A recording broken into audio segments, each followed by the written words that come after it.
So our final presentation is New York City Service, and presenting for New York City Service, Diane Billings Burford, who's the Chief Service Officer for New York City, and Laurel Creech, who is also Chief Service Officer, but for the city of Nashville, Tennessee. So welcome to both of you. Thank you, thank you. I'm really honored to be here today to talk about the organization that I have the privilege of leading, NYC Service. I want to start with 3 key points. This idea produces results. We have quickly demonstrated impact over a range of initiatives. Second, this idea is transformational. We are enabling local governments to meet needs, even during pressing times, by engaging citizens more effectively. And third, this is a contagious idea. We have already been implemented in over 24 US cities and even in London. Our Chief Service Officer from Nashville, Laurel, is here, and she will talk a bit about that in a moment. But I'd like to go back to my first point. This idea produces results. Traditional community volunteer programs measure the number of hours and the number of people engaged in service, with little focus on outcomes. And we think that's what distinguishes NYC Service. We have introduced the concept and the practice of impact volunteering. Impact volunteering identifies a pressing challenge, sets clear goals, and then measures to gauge our progress. To highlight that, I'd like to give an example, our Cool Rules program. Mayor Bloomberg made a commitment that we would reduce New York City's carbon footprint by 30%. Citizens can help in that endeavor by coating rooftops white because it reduces energy consumption. We set the target of coating 1 million square feet of rooftop white a season. To date, we have coated over 2 million square feet of rooftop white per season. In fact, volunteers have coated more than 2 million square feet of rooftop white over the past couple of years. What that has meant is that we have helped to reduce our carbon footprint by approximately 500 metric tons. We have applied this approach in all of our impact areas. To improve our citywide survival rate, we have trained over 100,000 New Yorkers in volunteer and bystander CPR. To combat preventative diseases, we have volunteer fitness instructors providing fitness classes to over 8,000 New Yorkers weekly. And our volunteer tax preparers have returned more than $8.1 million to low-income residents. Secondly, as I said earlier, this idea is transformational. NYC Service is beginning to change the way that New York City government views its citizens. Instead of treating them only as service users and clients, we are beginning to engage them as resources and assets in community problem solving. Consider the approach that we have taken with one of Mayor Bloomberg's highest third-term priorities, reducing chronic truancy.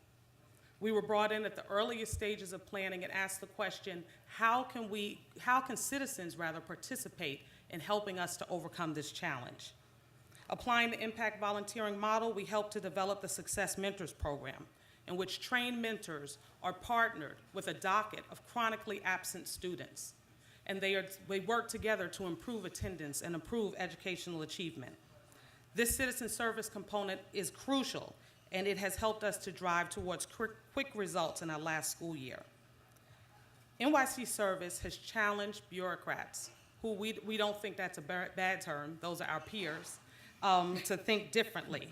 But the effects are not only evident in New York City. To my third point, this idea is contagious. Laurel?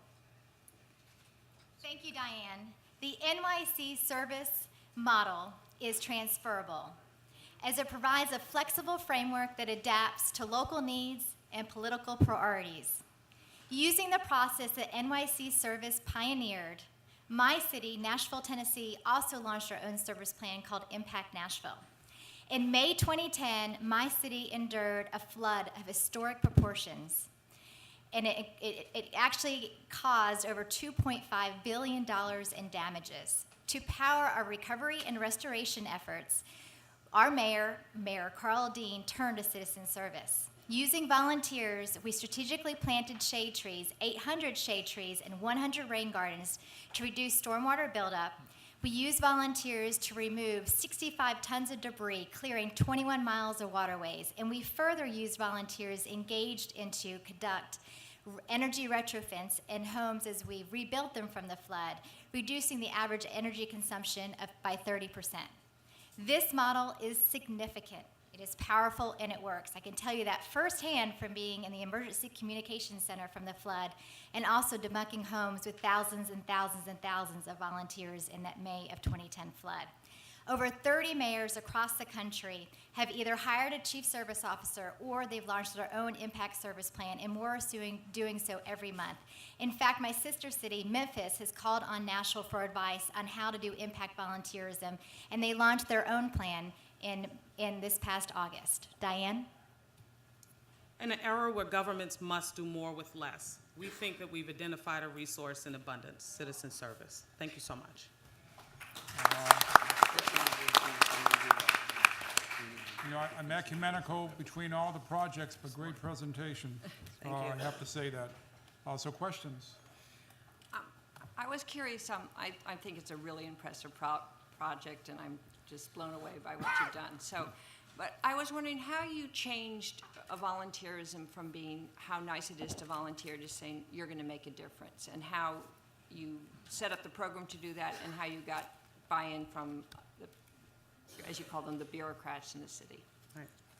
And bureaucrats in a nice way. My friends are watching. Because they really are my peers. So I think that we have, the whole point of NYC Service, the thing quite honestly that attracted me about this position when I heard about the plan was, I think we do those things by showing real impact. When we started, we were concerned, could this work in New York where everybody seems busy?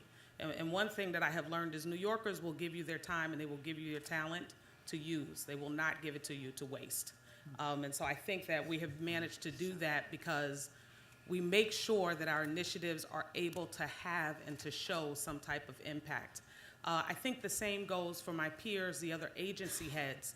The hesitance towards engaging volunteers has been that typically they have not been used in a way that really says this is a worthwhile investment for my agency because I can see where it's going to move my agency's goals forward. And so again, we have focused on impact volunteering because that has been the key to getting New Yorkers to serve, and it's really been the key to getting agency buy-in, which, you know, I don't think is a surprise to anyone was maybe one of our greatest challenges at our inception. And if I may add, a big thing with Impact Nashville, and the reason we named it Impact Nashville is we look at impact in 4 areas, and we actually educate our volunteers to look at impact in 4 areas when they volunteer for a project. Impact on the service pool that you're actually providing the service for, or the entity that you're serving. Number 2, the impact on the agency's mission and vision on the work that you're doing. Number 3, the impact on you as a volunteer to ensure that you have an impactful and meaningful experience so you come back. And number 4, the impact on the macro level of the community and the city as a whole. Yeah, my question has to do with how you interface with all the myriad of NGOs and other volunteer organizations in the cities that you're dealing with.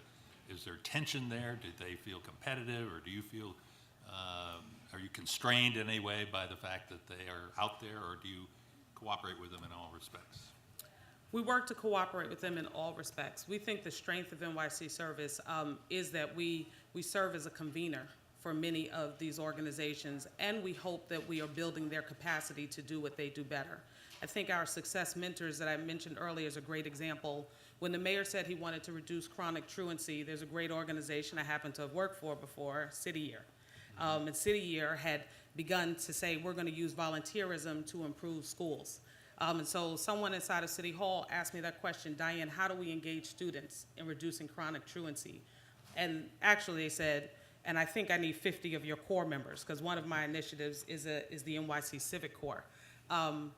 And you know, my answer was, actually, there are organizations that do this. And so our role now is to bring them all to the table and figure out what value do we add to them as we ask them to join on this priority with us. And so Success Mentors launched in 15 schools in the first year. And some of those schools were schools that City Year was in. And some of them are schools that Reserve had programs in.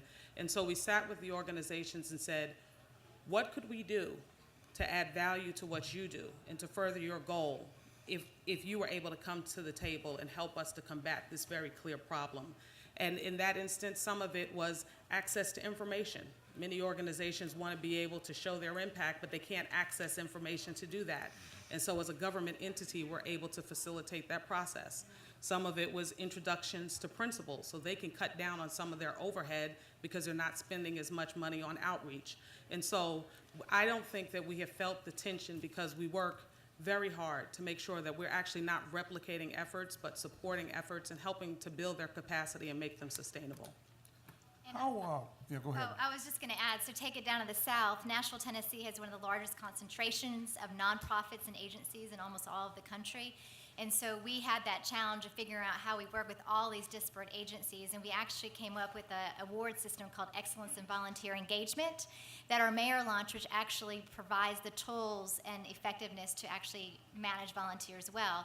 And our agencies are now looking towards how to do this because it's not only good for the volunteers and word of mouth, but also for the funders. A couple questions, though. So you're saying that 20 other cities now, or 20 mayors in other cities have chief service officers? Yeah. And this is now, so these new service officers have come after the program in New York City commenced? Yes, sir. Okay. And then also wondering, I understand from the materials that this service component is part of the resource planning for agency directors in the city, right? Yes. Right. So to go to the issue of sustainability, how do the unions, how do they feel about this? Not that that should be dispositive, but it's important. And it's real. So we actually deal with those issues on an initiative by initiative basis. To go back to an initiative that I've set the background for instance, Cool Roofs. We are very aware that when we are selecting what is the citizen action what is the action we're seeking to engage citizens in, how does this impact us? We never want to be in the business of job displacement. And so with things like Cool Roofs, for instance, it allows local government to innovate. These are things that unions have not, since it was never on the table to actually get done, it's not as if it's taking away anyone's piece of the pie, for lack of a better term. And so sometimes it is that. So it's kind of a but-for aspect to it. In other words, but for this citizen element, the government wouldn't be doing it anyway. Right. So Yeah. many of our initiatives are that. Sometimes we work quite a bit with Deputy Mayor Gibbs' agencies as well. For instance, our Flu Fighters initiative, because of the H1N1 virus, we wanted to increase the amount of New Yorkers who are vaccinated. We really had to sit down and figure out what is the appropriate role for volunteers.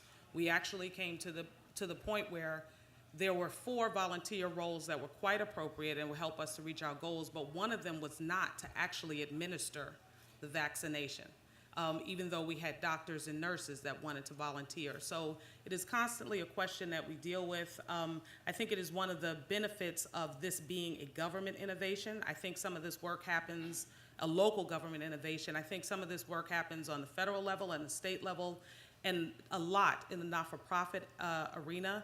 But I think being able to grapple with and come up with the appropriate roles that can still have impact has been driven and helped because I am a part of the local government.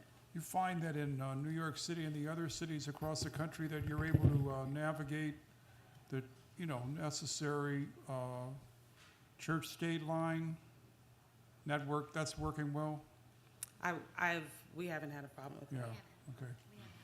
Great. I'm Great. curious what your public profile is like. Does the average New Yorker know what New York City Service is? So depends on how we define average. We've engaged about over the past 2.5 years, we've engaged 2 million different New Yorkers in our more than 25 initiatives. That's a big number. But in a city of 8 million, or are we billion? What are we, Linda?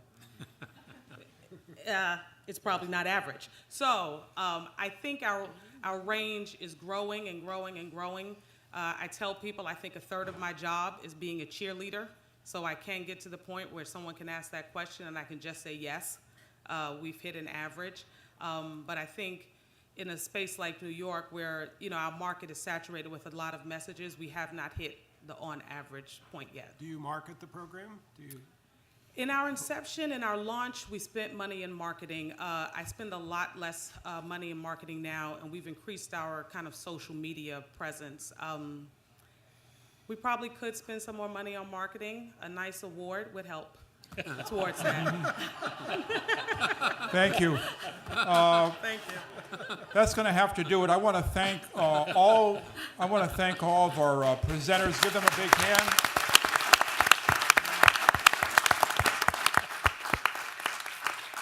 I think